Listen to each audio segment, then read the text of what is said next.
आज मैं आपको बताऊंगा कि व्हाट एग्जैक्टली शॉर्ट सेलिंग होती क्या है। और इसका कॉन्सेप्ट बताऊंगा। एक्चुअल एग्जीक्यूशन प्रॉब्ली मैं लेटर वीडियोस में आपको बताऊंगा। तो शॉर्ट सेलिंग में जनरली दो की डाउट्स होते हैं लोगों के पास। पहला ये कि अगर कोई चीज़ गिर रही है, अगर कोई स्टॉक या एक शेयर प्राइस उसका गिर रहा है, तो उसमें हम लोग कैसे पैसा बना सकते हैं।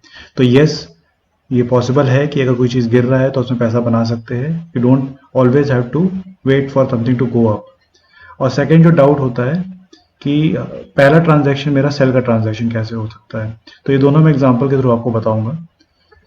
पहला एग्जांपल देखते हैं कि अगर कोई चीज़ गिर रही है तो कैसे हम लोग प्रॉफिट में आ सकते हैं। तो मान लीजिए आप एक क्रिकेट मैच देख रहे हैं अपने फ्रेंड के साथ। आप दोनों फ्रेंड में आपस में शर्त लगी है कि एक बोल रहा है कि इंडिया जीतेगी और एक बोल रहा है कि इंडिया हारेगी। तो आपको पता है कि एक ही आउटकम इसमें हो सकता है, या हारने का या जीतने का। तो अगर मान लीजिए इंडिया हार जा रही है तो आपका उस फ्रेंड को आपको विनर बनाना पड़ेगा, क्योंकि उसने बोला था कि इंडिया हारेगी।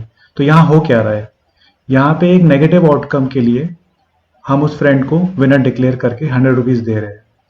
तो उसे हम मार्केट में शॉर्ट सेलर भी बोल सकते हैं। ये वो कैटेगरी के ट्रेडर होते हैं जो तब प्रॉफिट में आते हैं जब मार्केट और स्टॉक नीचे गिरता है। जितना स्टॉक और शेयर प्राइस नीचे जाएगा उतना आपको प्रॉफिट होगा, और अगर आप प्राइस ऊपर चला जाएगा तो उतना आपको नुकसान होगा। तो आपको ये क्लियर हो रहा है कि एक नेगेटिव आउटकम में भी आप पैसा बना सकते हैं मार्केट में। अब सेकंड एग्जांपल की बात करते हैं कि पहला ट्रांजैक्शन सेल कैसे हो सकता है। तो उसके लिए भी हमको एग्जांपल के थ्रू बता रहा हूँ। तो यूजुअली जब हम शॉप पे सामान लेते हैं तो हमारा पहला ट्रांजैक्शन बाय का होता है। फॉर एग्जाम्पल मैंने शॉपकीपर से आज एक बुक बाय की हुई है 100 रुपीज में। तो क्या हम ये भी आंसर कर सकते हैं कि जिस शॉपकीपर से हम सामान बाय कर रहे हैं उसका पहला ट्रांजैक्शन हमारे साथ क्या होगा, सेल का, राइट। उसने हमें बुक सेल की। तो ये बात आपको समझ में अब आ गई होगी कि पहला ट्रांजैक्शन सेल भी हो सकता है। शॉर्ट सेलिंग का ये एक बहुत ही इंपॉर्टेंट पॉइंट है कि पहला ट्रांजैक्शन सेल ही होता है ऑलवेज। अब एक बार उसी शॉपकीपर के पॉइंट ऑफ व्यू से देखते हैं। मान लीजिए उसने आपको बुक सेल करी 100 रुपीज में। कुछ दिनों बाद आपने बुक वापस करने की सोची,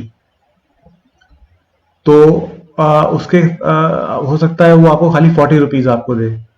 तो यहाँ पे आप दोनों के साथ क्या एग्जैक्टली हो रहा है, शॉपकीपर ने इनिशियली आपको 100 रुपीज में सेल किया बुक और बाय किया बुक कितने में, 40 में। तो उसको 60 रुपीज का प्रॉफिट हुआ। यस, उसी लॉजिक से आपने 100 रुपीज का बुक बाय किया था और 40 में सेल किया था, तो आपका 60 रुपीज का लॉस हुआ। ये सेम सिचुएशन स्टॉक मार्केट में भी होती है ड्यूरिंग शॉर्ट सेलिंग, जो शॉपकीपर कर रहा है उसके पॉइंट ऑफ व्यू से। तो जब अब मैं आपको एग्जांपल दे रहा हूं कि मान लीजिए कोई प्राइस शेयर है, लेट से रिलायंस का। तो आज की डेट में लेट से कुछ भी प्राइस आप एज्यूम कर सकते हैं, 1800 1700 मान लीजिए इसका चल रहा है प्राइस। तो 1800 का प्राइस अगर हम मान ले रहे हैं, तो अगर रिलायंस 1700 पे चला गया और आप शॉर्ट कर रहे हैं, मतलब पहला ट्रांजैक्शन आपने सेल किया है, तो अगर 1700 पे चला गया है तो आपको 100 रुपीज का प्रॉफिट हो रहा है। अगर वो प्राइस 1900 पे चला गया है तो आपको अब 100 रुपीज का लॉस हो रहा है। तो जितना प्राइस ऊपर जाएगा उतना आपका लॉस हो रहा है, जितना प्राइस नहीं जा रहा है उतना आपको प्रॉफिट हो रहा है। This is an example of short selling. तो इस पूरे लेसन का पॉइंट ये है कि इवन जब मार्केट गिरता है तब भी आप प्रॉफिट बना सकते हैं, और काफी बना सकते हैं अगर आप शॉर्टिंग कर रहे हो।